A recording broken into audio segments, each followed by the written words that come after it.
The story of the kings and queens of England is more surprising than you might think.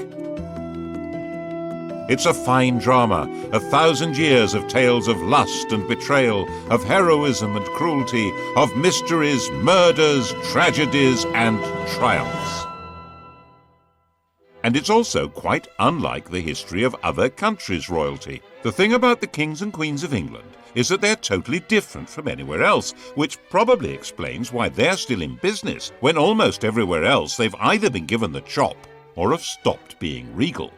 This programme looks at England's monarchs from the death of Queen Anne to the accession of Victoria. Well, Britain's monarchs, actually. And if you look at Europe at the start of this story in 1714, you'll see just what I mean.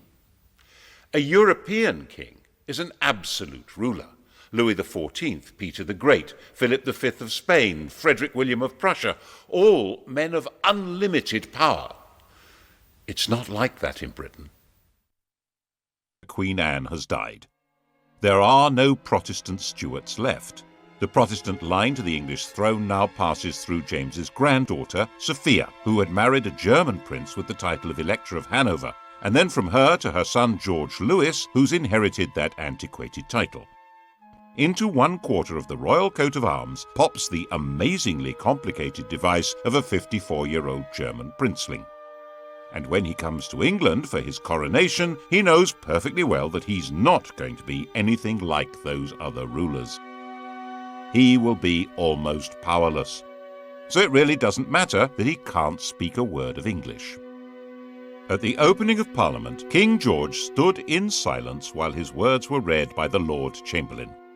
The crown that had belonged to Normans, French Plantagenets, Welsh Tudors and Scottish Stuarts had now passed to the German Hanoverians. The new king's son, George Augustus, arrived from Herrenhausen to take his seat in the House of Lords as Duke of Rothesay, heir to the throne. Before leaving Germany, he proudly declared, "I have not a drop of blood in my veins which is not English." Rothesay, of course, is a Scottish dukedom. George Augustus did share one trait with his father's English subjects, a hearty dislike of King George, and for the same reason. 20 years before George became King of England, something very mysterious had happened to his wife's best friend, the dashing Count Königsmarck. His wife, Princess Sophia Dorothea, had come to detest her husband, who spent his time either engaged in endless European wars or enjoying his various mistresses. Königsmarck tried to help her escape from Hanover. He failed. The Count simply disappeared from the face of the earth. Actually, his body was shoved under the floorboards of the princess's dressing room. And the princess was banished and imprisoned. Her son, George Augustus, never forgave his father. In fact, father-son detestation would be the defining mark of the Hanoverian dynasty. They thrived on it. The English weren't too keen on that sort of behaviour either. They might have been more sympathetic if they'd approved of the two mistresses that George brought with him, but they called them the Maypole and the Elephant and decided they were simply greedy Germans with their snouts in the trough. And there were Scottish noblemen who thought that with George lacking support in England, this might be an opportunity to hand the throne back to the Stuart family, and in particular to James II's son, living in France and known as the Pretender. The French thought this would be a great idea. Louis XIV's mistress, Madame de Maintenon, even presented him with a song to be sung on his accession. It had originally been written for Louis to celebrate his recovery from a surgical procedure on his bottom. She translated it for the man who should, she thought, be James VIII of Scotland, and, why not, James III of England. God save a gracious King, long live a noble King, God save the King. The song turned out to be a bigger hit than the man. The Jacobite Rising of 1715 was a complete flop, and after spending a couple of months wandering around the Highlands, James went home to France. George's throne was safe. He spent every winter in Hanover and left the government of England to his ministers. His own work was done by a new figure, the Prime Minister, a politician acting as a king's substitute. The first man to take on this role was Robert Walpole. Since Walpole didn't speak German, the pair of them communicated in schoolboy Latin. King George died a sudden death in 1727 while in Hanover, aged 67.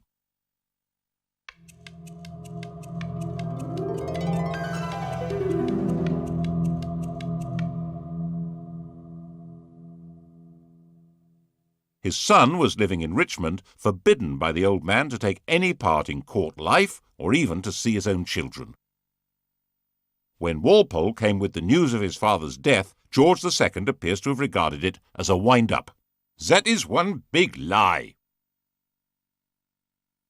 But the outcast prince was indeed now George II, by the grace of God, King of Great Britain, France and Ireland, Defender of the Faith, Elector of Hanover, Duke of Brunswick-Lüneburg and Duke of Celle. When he'd been convinced, he came here to Leicester Square. At the time it was Leicester House, where he'd been running his own court. And here he was attended by the Archbishop of Canterbury, who formally presented him with his father's will. Royal wills had once been the most powerful documents in the world. When William the Conqueror and Henry II died, their wills established who would rule after them. George took his father's will and, instead of opening it, shoved it in his pocket. It was never seen again, to the great disappointment of his father's mistresses. George II's wife, Queen Caroline, had very firm ideas on what should happen next, and her husband was quite obedient. The result was that everyone who'd been hoping for their own promotion in a changed government was disappointed. Walpole remained Prime Minister. He'd promised her that she would get a personal grant of £100,000 a year, double the offer his opposition came up with, and very little actually changed at all. That included the traditional hostility between anyone called King George and his son.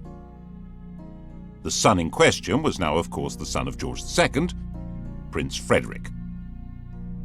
According to Queen Caroline, he was the greatest ass, the greatest liar, the greatest canaille, and the greatest beast in the whole world, and we heartily wish he was out of it.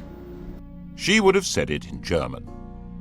George agreed with the Queen and refused to allow Frederick to marry Princess Wilhelmina of Prussia on the entirely sensible grounds that I did not think that engrafting my half-witted coxcomb upon a mad woman would improve the breed.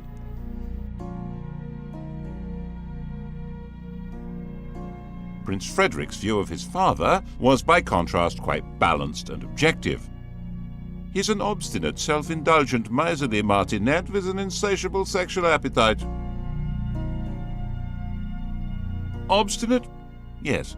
Self-indulgent? A fair point. Miserly? Well, he had slashed Frederick's allowance to make him less of a social rival. Martinet? Well, certainly a man of relentless and determined regular routine. And the sexual appetite? We assumed that as his right. For instance, he began seriously lusting after the beautiful young wife of the Count of Volmoden when he met her in Hanover in 1735, and he told the Queen that, "You must love the Volmoden, for she loves me." The popular view of the king was that he was a randy buffoon. He seems to have been flattered by the jokes about his sexual efforts. As his father had once done, Frederick ran his own alternative court, which was far more popular than the king's. King George II didn't like that. Mein Gott, popularity always makes me sick, but this makes me vomit. The pair of them even patronized rival operatic outfits. The king and his entourage went to see Handel at the Haymarket.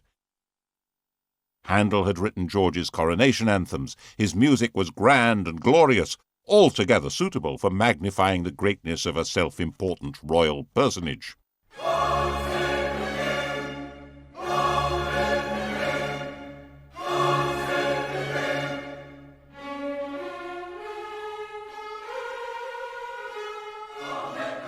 The Prince and his crowd stayed away. They went instead to the Theatre Royal in Lincoln's Inn Fields.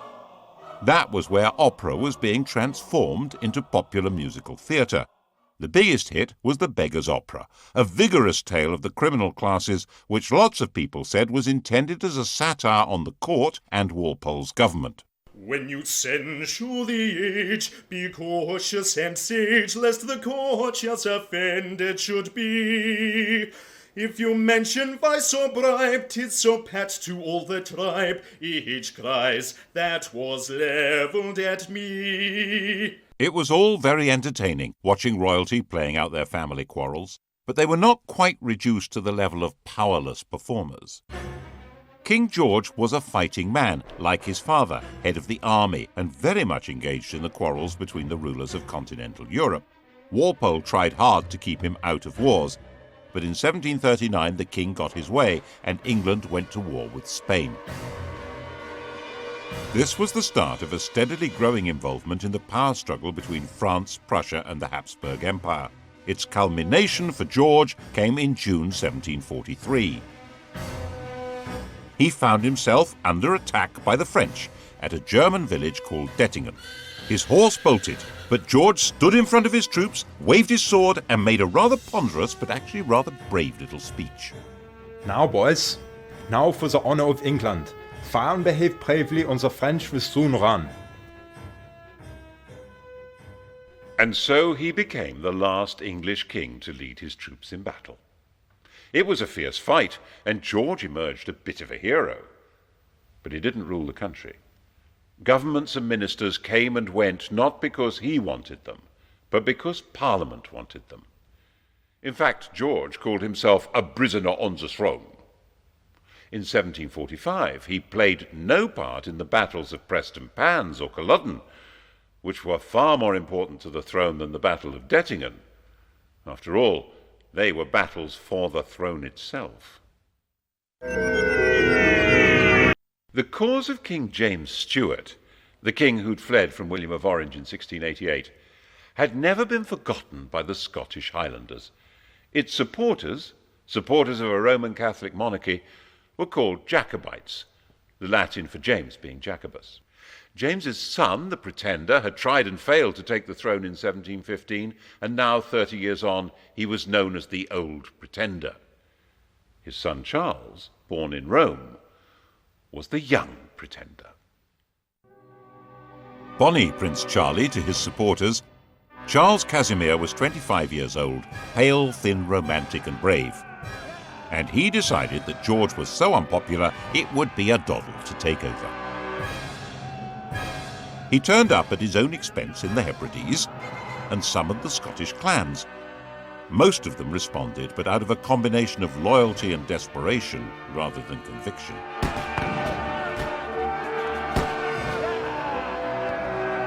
But things went rather well for the rebels. They were enthusiastically welcomed into Edinburgh and roundly defeated the government army at Prestonpans. The news created a passion of patriotism when it reached London. The city might have lampooned the court and sneered at it, but this was different. That evening the king was visiting the theatre, the King's Theatre, Drury Lane, and the orchestra struck up a tune which they'd just got hold of. God save a gracious King, long live a noble King, God save the King. The audience loved it. None of them knew that it had been the Old Pretender's music, or the King of France's. The song had changed sides and became the national anthem. Actually, it became everybody's anthem at one time or another. Frenchmen, Germans, Russians, Swiss, Liechtensteiners, Swedes, Danes and Americans have all swelled with patriotic pride to exactly the same tune. But when God Save the King became London's big hit, it was because no one could see how the king would be saved any other way. Marshal Wade, the best officer in the government army, said that Scotland was lost and England would fall prey to the first comer. Lord, grant that martial weight may by thy mighty aid victory bring. May he sedition hush, and like a torrent rush rebellious Scots to crush. God save the King. The rebels took Manchester, then Derby. London trembled, but not as much as the clansmen. They'd marched expecting England to rise in their support and the French to invade. Instead, they had no support at all. Most fundamentally, they realized that the English would never accept a Roman Catholic king. They'd outflanked a large English army, but it was now on their tail, and another was coming up from London. So back they went, and the clansmen were finally slaughtered in their thousands at Culloden in April 1746. Charles hid out for months in the Scottish Islands, hunted through the mountains by troops and with a price on his head, but protected by tribal loyalties until he finally escaped back to France. And the clan culture of the Highlands was systematically and ruthlessly extirpated. Clans were dispersed, their leaders imprisoned or executed, plaid and weaponry and bagpipes were banned. The would-be Charles III made a bizarre secret return to England in 1750, where he converted to Protestantism and expected this would encourage his supporters to have more hope. They were more impressed by his degree of attachment to the bottle, not so much the king over the water as the king under the table. King George was in no danger now. George also found his other great enemy removed. His son Frederick died in 1751. He'd been hit hard in the stomach by a tennis ball, and the resulting abdominal ulcer burst and killed him. The new heir to the throne was a 12-year-old child, Frederick's son, George. But the great problems of the kingdom were outside the king's grasp. His country was now a great imperial trading power, with huge involvements in India, the East Indies, North America, and the Mediterranean. So was France. At the same time, continental Europe was constantly boiling over into war, and Hanover was in the middle of that. In 1756, the great powers finally locked horns in a do-or-die struggle that would girdle the whole world. This would become the 7 Years' War. It was truly the First World War. Britain fought in the name of its king, but that king now neither directed policy nor took part in the battles. A new world. In fact, affairs were so far out of the king's control that when he dismissed ministers he didn't like, they came right back again. So far as the English were concerned, this was just how things ought to be. Englishmen were entitled to liberty. The despots were on the other side, Catholic France and Austria. Their whole life, commerce, industry, and fighting force was directed by royal tyrants who ruled over starving and powerless peasants. And on the other side, Protestant Britain, whose commerce was run by men of business, whose industry was directed by free tradesmen, whose army and navy were run by heroes and manned by proud free men, and whose court was the centre of society, not of autocratic power. And that was how many of the British really did see it. Of course, they were also fighting on the side of despotic Prussia, but that was a minor detail. The general perception was that this was a war of free Britons against European despots. Poor George died at the height of the war in 1760, and it didn't matter at all.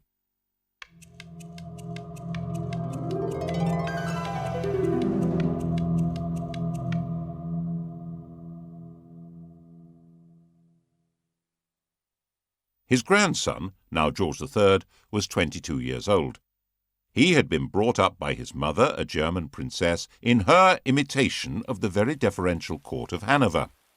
He learned the European idea of what a king should be, an enlightened despot whose power was absolute and was to be used for the benefit of mankind.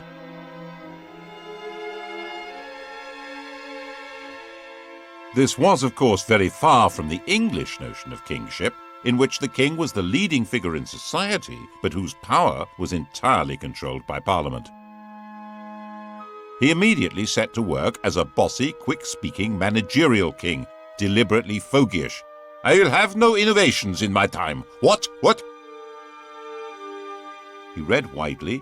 He was fascinated by machinery and agriculture.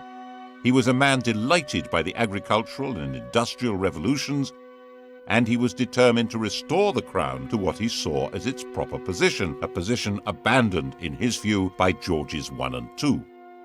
Unlike them, he'd been born in England and spoke good English, even if his grasp of grammar was ropey, and he had no old or young pretender to challenge him. At the opening of his first parliament, he declared, "Born and educated in this country, I glory in the name of Britain." Parliament was controlled by one party, the Whigs, effectively an oligarchy of rich men who ran the country by a system of bribery, patronage, and nepotism. George felt that it was his job to improve matters.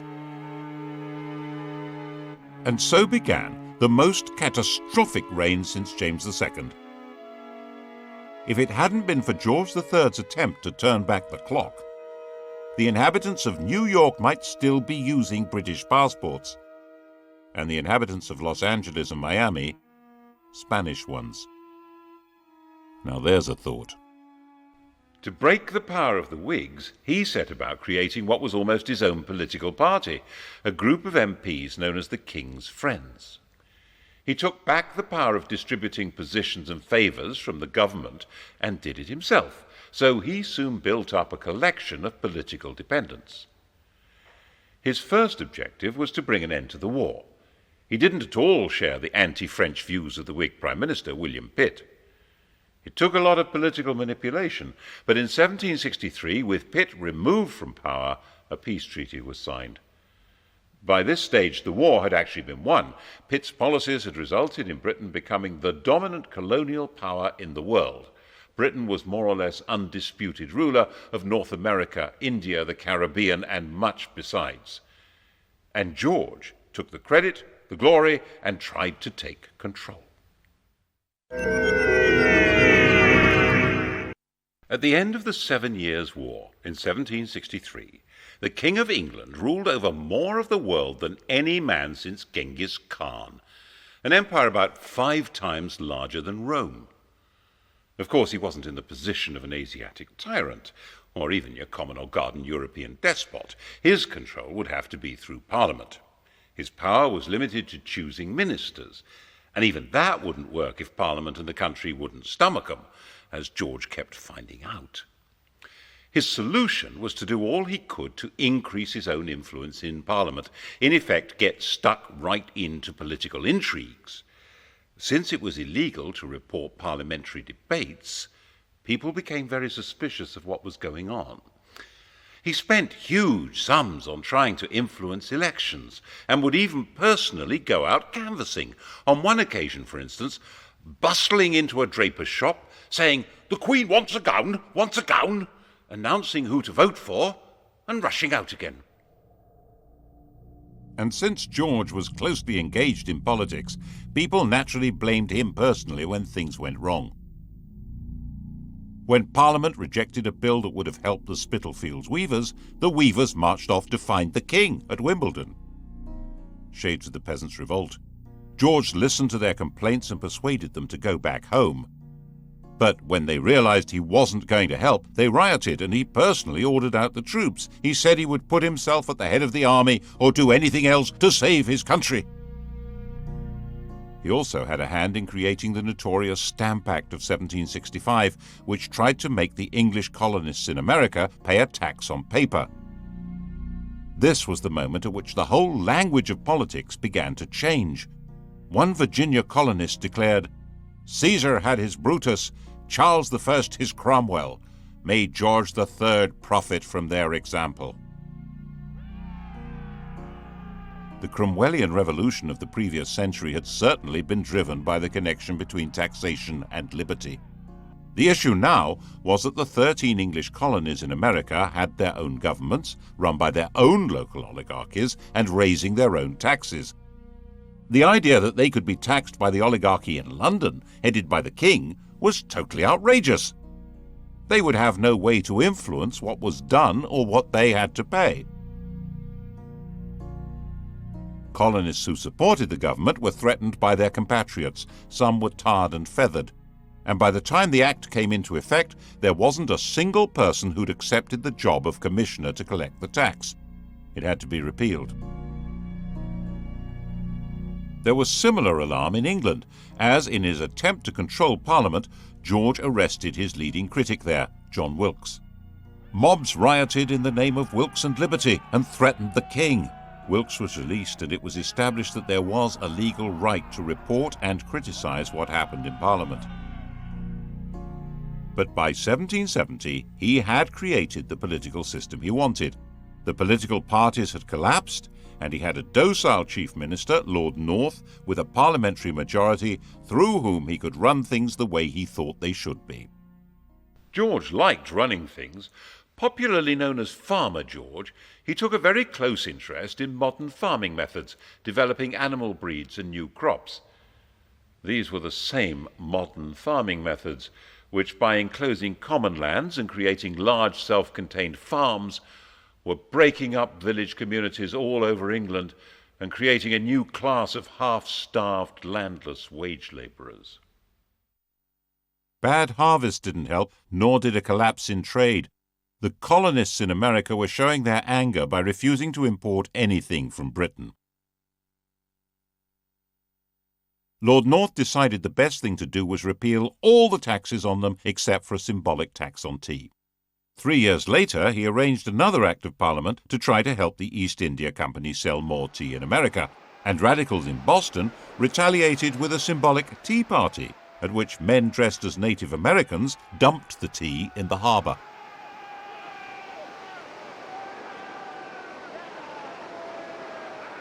The reaction in England, stirred by the popular press, was that the colonists must be punished.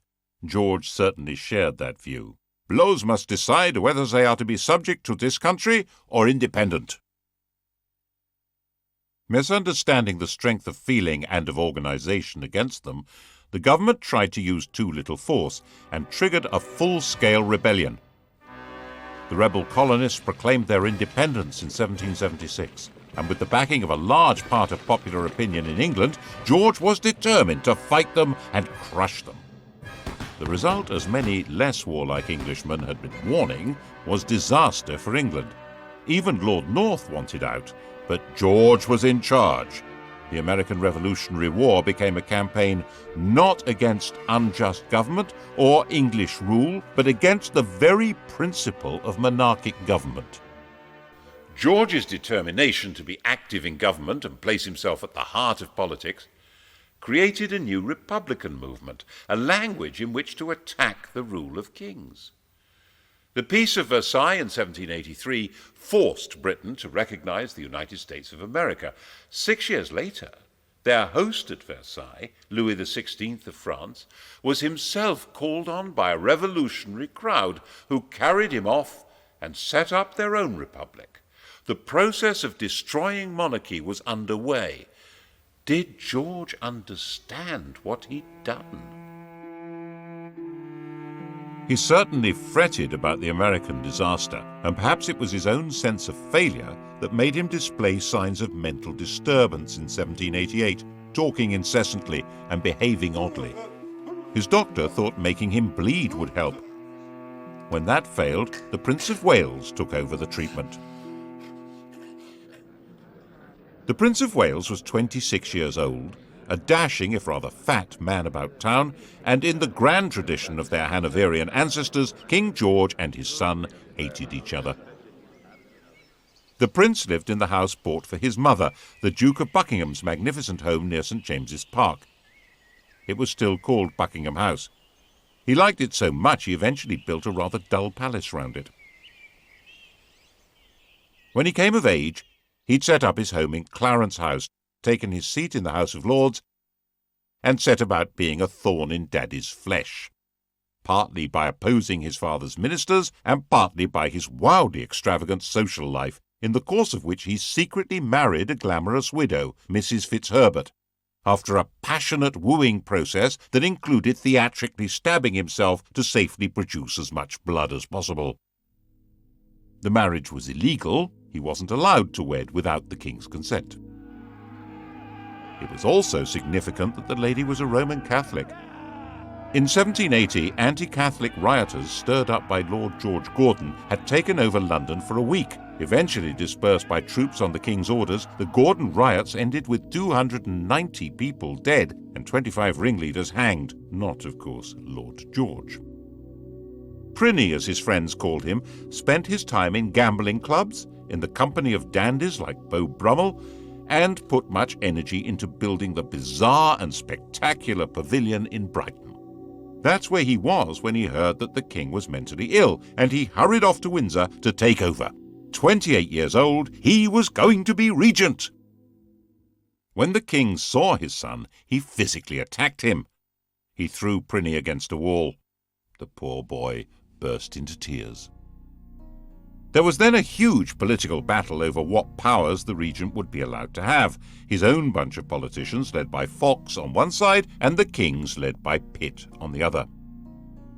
Fox's supporters saw Pitt as a sort of fungus with as many arms as an octopus, growing on and taking over the royal dunghill.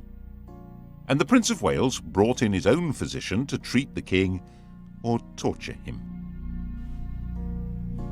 The royal physicians blistered the king's forehead to draw the poison out of his brain, forced him to take useless drugs, ordering servants to sit on the king when he resisted, and refused to let him have a fire in his room during the terribly cold winter. All this when the country was anticipating French invasion and radical revolution, and volunteer regiments were being formed as a desperate line of defense. Very desperate. Finally, new physicians were brought in who gave the king gentler treatment, and he recovered. In 1801, before the arguments over how the regency would function had been resolved, the king was back in charge. But not in the way he had been. The American defeat had been a personal disaster for him and dramatically weakened his political position. In an effort to reassert it, he'd installed a 24-year-old as Prime Minister and Chancellor of the Exchequer, thinking that here at least was a politician he could control. But William Pitt's son, Pitt the Younger, was shrewd, capable, and fully understood that George depended on him, so he held all the cards. And it was Pitt who had to decide how to deal with the spread of revolutionary Republican ideas from America and France into England. The same ideas that had been voiced in America about no taxation without representation were being heard in England, where huge new manufacturing towns had grown up, which had no member of Parliament. 3 years after the French Revolution, political reform societies called corresponding societies were founded in England. Riots were breaking out in the Midlands, in East Anglia, in Scotland. Attempts were made to kill the king. He was booed and stoned in London. And the French legislature passed a fraternal decree offering aid to all peoples seeking to throw off the chains of tyranny.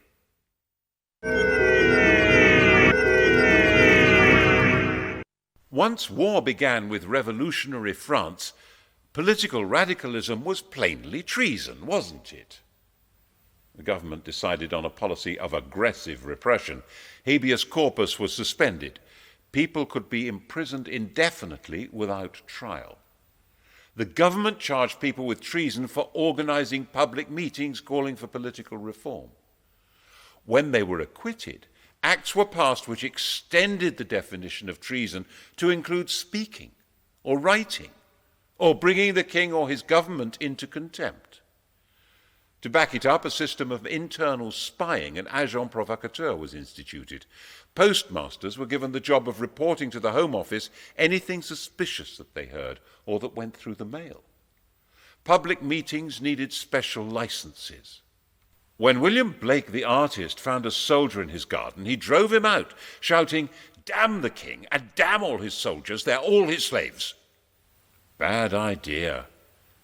He was put on trial for sedition. The king himself was actually quite popular. He was generally seen as a kind-hearted, slightly bufferish sort of a person, but he was still ultimately in charge of what was going on.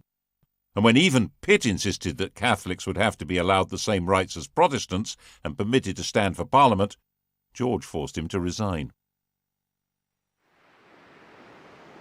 The issue had come to the fore because of Ireland. If England had some potential revolutionaries, how many more had Ireland, a land where an oppressed Catholic majority were ruled by imported Protestant colonists, and an ideal staging post for a French invasion? In 1801, Ireland was incorporated into Great Britain, creating the United Kingdom. It was an attempt to make Ireland more secure. The fact that at the same time the king formally abdicated his meaningless title of King of France shows exactly where the threat was coming from. But if Ireland was to be truly united with England, there would have to be Catholic emancipation. And King George wouldn't have it. Whatever might have happened could not have been worse than what did. Ireland still bleeds now. The shadow of George III lies over the history of the world more darkly than most people realize. As with the American disaster, it seems as though one part of his mind was determined to make him feel the full weight of his responsibility, and once more his mental state degenerated. He made a slow recovery, enough to sack his ministers in 1805 when they tried to lift the restrictions on Catholics becoming military officers. But he was becoming blind and infirm, and in 1810 his mind finally collapsed. No one's quite sure what was wrong with him, but a strain of hereditary insanity had run through the royal family ever since Henry V's marriage to Catherine de Valois. Blind and deaf, suffering from abdominal pains and dementia, his body lived on, but his reign was over.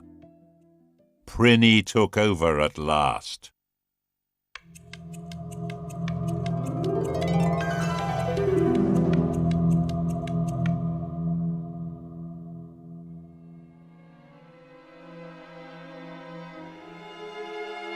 By this time, European monarchy had been transformed. The enlightened despots had fallen. Napoleon's empire had swallowed them up, replacing them with dictators from his own family or under his control. Even Hanover had been overwhelmed. The Tsar still survived, but Napoleon was about to invade Russia. Britain stood virtually alone. And in Britain, the ancient principle of the royal prerogative was now in the fat, clammy hands of a gambling, massively indebted, roly-poly dandy with a passion for show and splendor.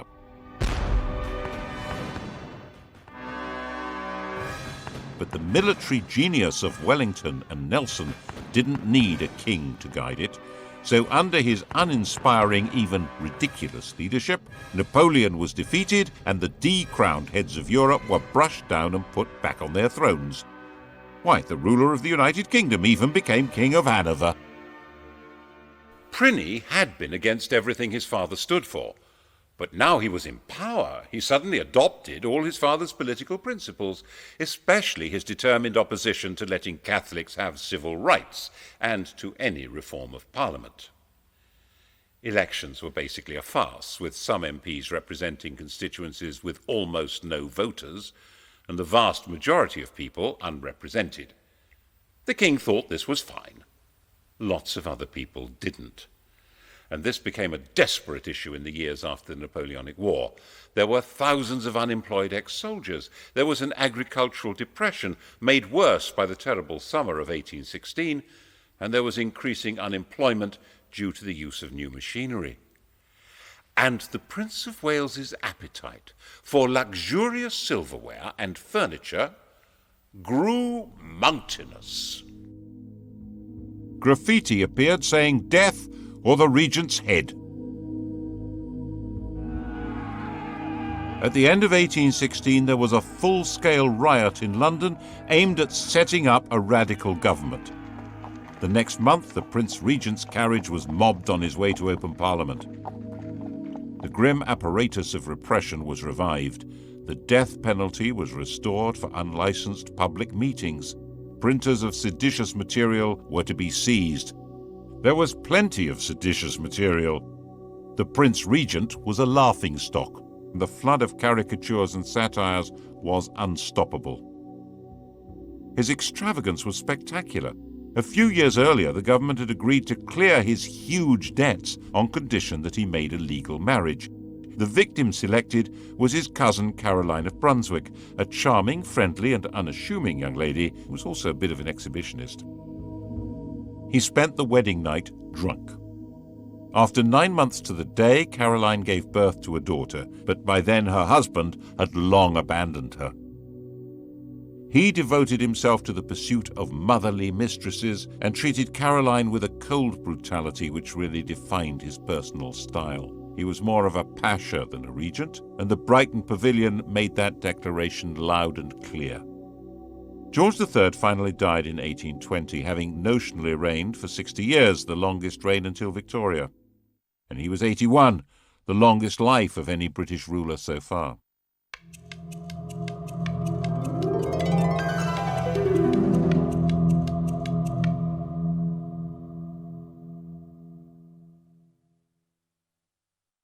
Pliny was now king. His wife Caroline now decided to come to England from her exile on the continent and take her place at her husband's coronation. An immediate attempt was made to pass an Act of Parliament divorcing the royal couple, but it was dangerously unpopular and had to be abandoned. She turned up for the coronation at Westminster Abbey, but the door was closed in her face.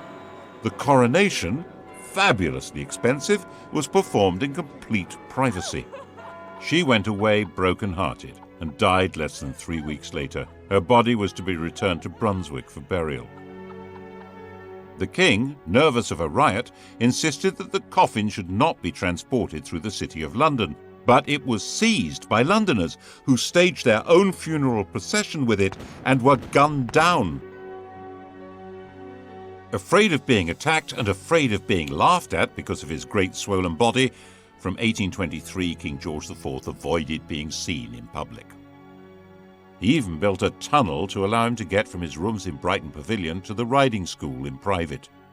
And of course it was said ever since that it connected to his mistress's house.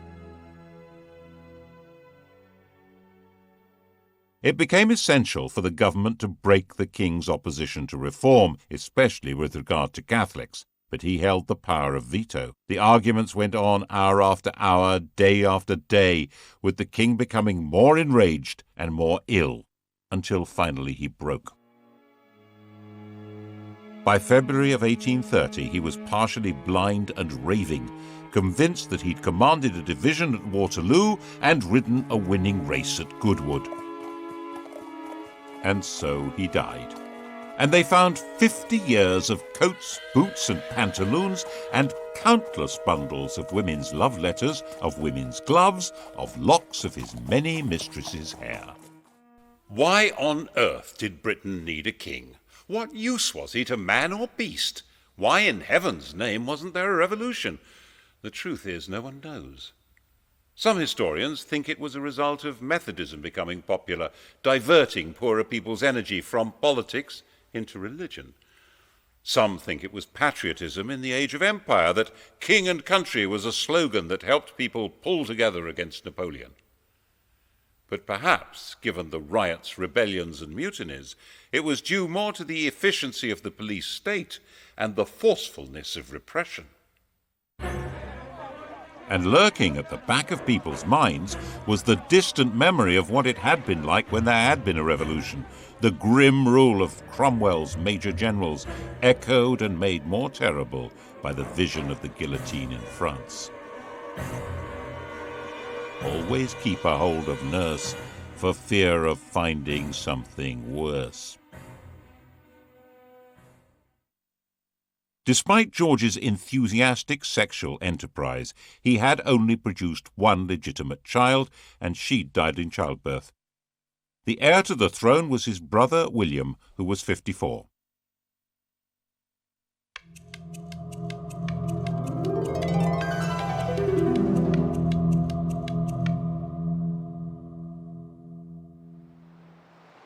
He had been sent into the Navy as a young man, where he developed into a severe disciplinarian and a stickler for etiquette.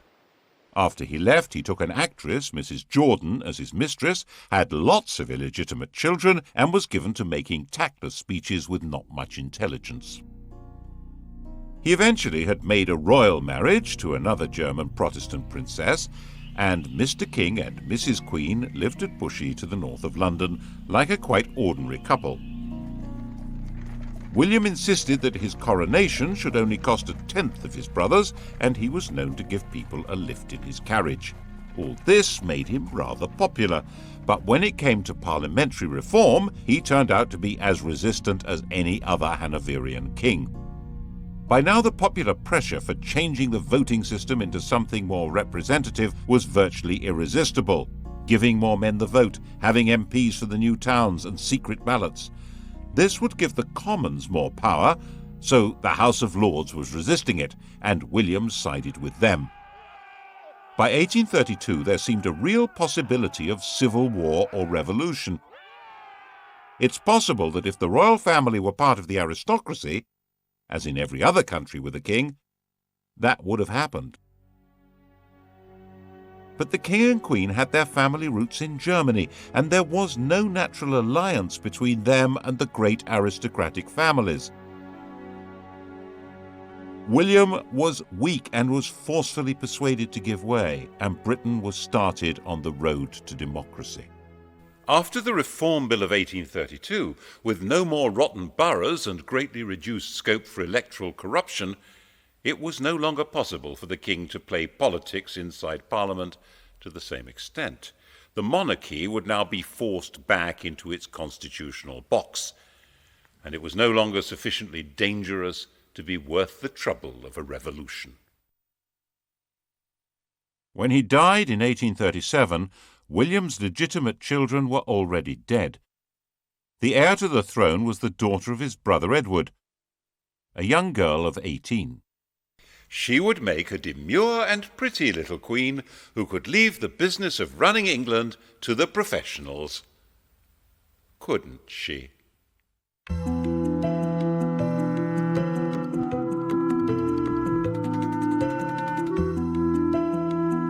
Watch the transformation of a house spruced up for the property market in just 24 hours. Hard sell tonight at 10:30 on UKTV Style. Here on History Next to the Himalayas, to look at a theory that explains how mountains were made in Earth Story.